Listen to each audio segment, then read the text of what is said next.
নমস্কাৰ বন্ধু বান্ধৱীসকল, কি খবৰ আপোনালোকৰ? তো আপোনালোকক মোৰ ইউটিউব চেনেল পৰুৱাছ টিপছ এণ্ড ব্লগছলৈ পুনৰবাৰ স্বাগতম জনাইছোঁ।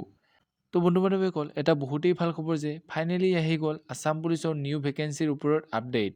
তো যিসকল বন্ধু বান্ধৱীয়ে আছাম পুলিচৰ যোৱাবাৰৰ 5,563টা পদৰ ভেকেঞ্চিখিনিত অনলাইন এপ্লাই কৰিব পৰা নাছিল, নাইবা যিসকলে ফিজিকেল টেষ্টত বেয়া কৰিছে বা কাট অফ লিষ্টত নাম অহা নাই, তো তেওঁলোকৰ বাবে এইটো এটা বহুতেই ভাল খবৰ যে কিয়নো তেওঁলোকে সপোন পূৰণৰ বাবে পুনৰ এটা সুবিধা পাইছে।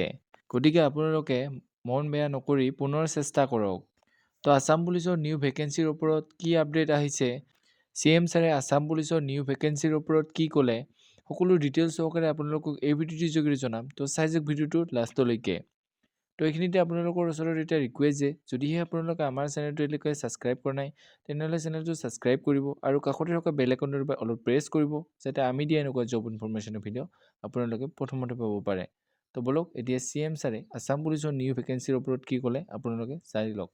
কিন্তু বছৰটোৰ শেষৰ ফালে আমি আকৌ নতুন অসম পুলিচত খালী হৈ থকা পোষ্টসমূহ আমি এডভাৰটাইজ কৰিম। কোনোবাই যদি পোৱা নাই, হতাশ হ'ব নালাগে, দৌৰৰ প্ৰেক্টিচ অব্যাহত ৰাখিব লাগে। তো বন্ধু বান্ধৱীসকল, আপোনালোকে হয়তো এতিয়া জানিব পাৰিলে যে আছাম পুলিচৰ নতুন ভেকেঞ্চি কেতিয়া আহিব। যিহেতু আছাম পুলিচ ADRE লগতে টেট এক্সামৰ এপইণ্টমেণ্ট লেটাৰসমূহ 8 অক্টোবৰত দিয়া হ'ব। গতিকে এই অক্টোবৰ মাহৰ আগভাগত নাইবা পিছভাগত আছাম পুলিচৰ নিউ ভেকেঞ্চিৰ ওপৰত এডভাৰটাইজমেণ্ট আহি যাব। তো আপোনালোকে এতিয়াৰে পৰা দৌৰাৰ প্ৰেক্টিচ কৰি থাকক, কাৰণ যোৱাবাৰৰ দৰে যাতে এইবাৰো আপোনালোকৰ ভুল নহয়।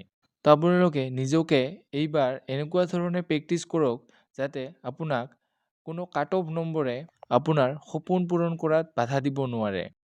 তো বন্ধু বান্ধৱীসকল, আপোনালোক নিৰাশ নহ'ব, আপোনালোকে পুনৰ চেষ্টা কৰক। তো এইখিনি আছিল আজি ভিডিঅ'। যদি ভিডিঅ'টো চাই ভাল পালে তেনেহ'লে লাইক কৰিব, কমেণ্ট কৰিব, বন্ধু বান্ধৱীসকলৰ লগত এই ভিডিঅ'টো শ্বেয়াৰ কৰিব, যাতে তেওঁলোকে ইনফৰমেশ্যনটো পাব পাৰে। তো আজিলৈ ইমানেই। জয় হিন্দ, জয় অসম।